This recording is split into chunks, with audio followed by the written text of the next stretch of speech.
Yes, I am. I am satisfied. So I always look at things that can be improved, but I think in principle we achieve what we wanted to achieve. Whether it actually proves a lot of tranquility for us. On one hand, yes, I feel the boats are clearly safer, and they have a much bigger margin for error than we had in the past. At the same time, if there's something wrong with the boats, they always come to me and blame me for it. So you kind of it's on one side you achieve one thing, but you take on a lot of liability and a lot of responsibility with what we have done. Well, for the future, I'm hoping that we are actually going to take even one more step than we're doing this time. So we did one big step with the boat and the way the teams are organized. But I think we see a lot of more room for improvement. And improvement meaning being more cost efficient, having better return for the sponsors, even creating even better experiences for the sponsors. And we are talking to them all the time about that. So I think we will go another step, a big step with this. And I think that for the future, I'm hoping to see teams returning to the race. We're having a very good dialogue with the existing sponsors and existing teams to stay in the race. We are obviously keeping the boats for the next race, so that is a good incentive to do it again. And that's becoming a more sustainable model for the whole sport of sailing and for the Volvo Ocean Race. Well, my opinion about the new routes and the new places we're going is that I think it is important for a sport to evolve, and we have never been shy of testing and trying new things in this race.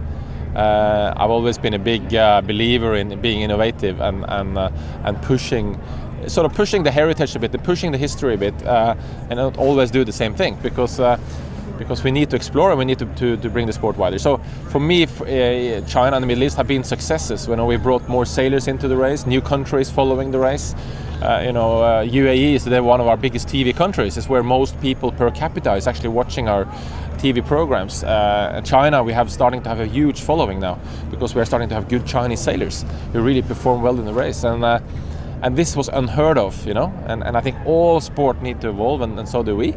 So from a pure sailing point of view, it's changing the game a little bit. But we had a good Southern Ocean leg from New Zealand, and we are keeping some of the very classic parts of the race intact. Now we've added Newport here, which is a very classic sailing town, and that adds more of the heritage and the history back in the race. So you always have to balance those two, but for me it's been extremely fascinating. It's created new challenges, completely new things you have to think about, new challenges for the sailors, unpredictability, some big risk as well. Look at what happened to Vesta.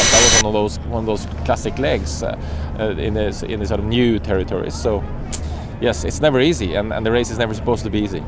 I've enjoyed a lot of things, and I think that probably one of my biggest enjoyments in this race has been to follow the Chinese guys on board Dongfeng race team.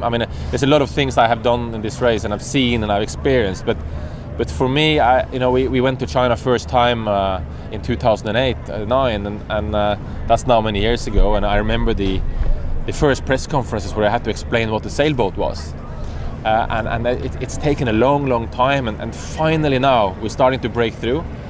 And I'm so proud to see those Chinese sailors and how good they have become, and how dedicated they are, and how much they have learned, and how far they've come. And for me, it's a major breakthrough. This is, in sailing, to be fair, to be honest, we have tried to sort of wash through these things in the past, pretend that things are Chinese, and just because it has a Chinese flag or there's a Chinaman on board.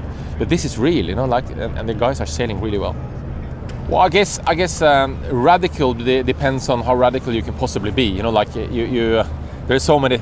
We have tried most places in the world, but yeah, I hope so. I hope we will dare to be radical also in the future. And there's a few ideas we have that we are testing and discussing, and we kind of have to balance that right. There has to be a commercial side to it, has to be a sailing sport side to it, and everything has to work the best possible way.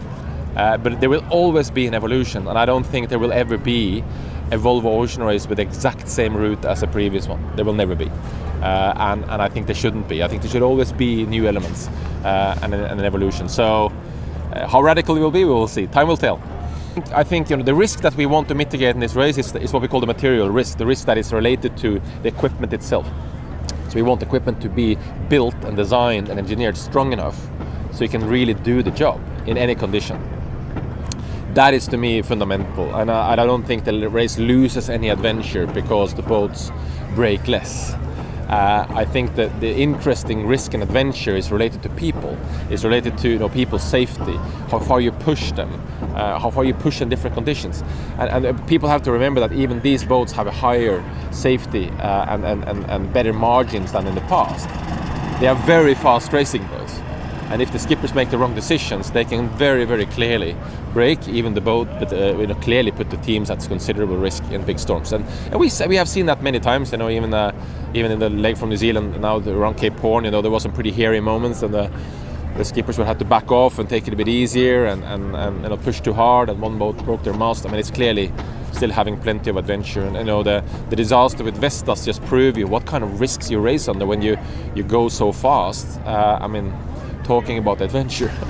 So no, I don't think so. Rather the opposite. I think it was an interesting press conference here in Newport where the skippers were asked about the adventure concept. And I've never heard them speaking so passionate about adventure as they do now, because I think they're more focused on the human experience, and they're more focused on the people management side and how they experience and get through the race. So that is the most important adventure for me. Well, we really hope that we will have an Italian team coming into the race. I mean, it would be fantastic. We know we have a lot of people following the race in Italy, and there has been quite a few attempts to make an Italian team happening.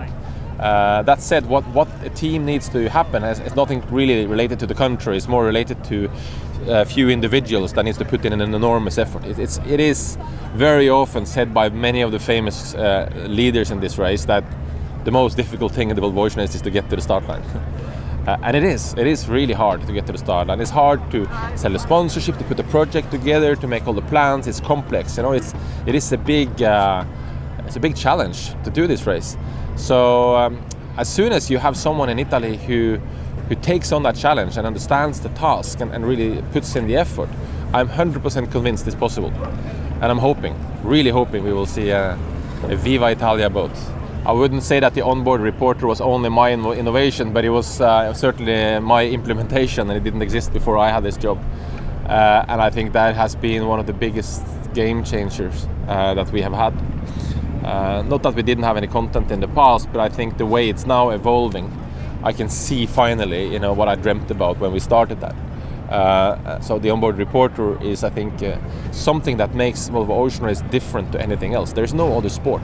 There's no other nothing that has that. That you have you're one of a team, and you're there to cover and produce content and share amazing stories. And so I'm really proud of that. And I'm proud of my team. I mean, it's easy to say that, but it's a kind of a cliche. But I've done the race as a sailor, and I've done that part, and I've done the shore side, and it is actually a bigger challenge even to organize the race than it is to race it, because when you race it, you're doing something physically right for your body, and in fact life is beautifully simple. You have to sail, you have to eat, you have to make decisions, and you are in a healthy environment in many ways, although it's risky. But on land here, we have to work with 11 countries. We have incredible challenges all the time. Less rewarding because you don't get the credit obviously for it. And there's something new every day. And at the same time, you work with amazing people that you meet in all these countries. So I'm really proud of the team I have and what they go through. And I think for all of them who organize the race, they and work behind the scenes, also in the stopovers, they go through an adventure as well. But it's a different kind of an adventure. But I worked in other companies and other places, and there's nothing like this. And when you leave this place once, you will go to another job, and you will have learned a lot about yourself and how to work together.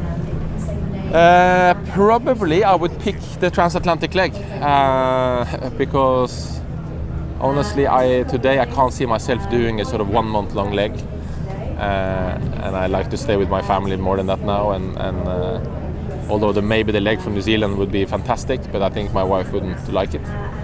But I think this transatlantic leg is kind of the right length, like 10, 11 days, and it can be quite extreme, and I would love to do it. Absolutely. And I didn't think that the last race. This race I've really thought many times actually that would be great to be on the boats and race and just know you have the same equipment and it's all about you and decisions, and that would be fun.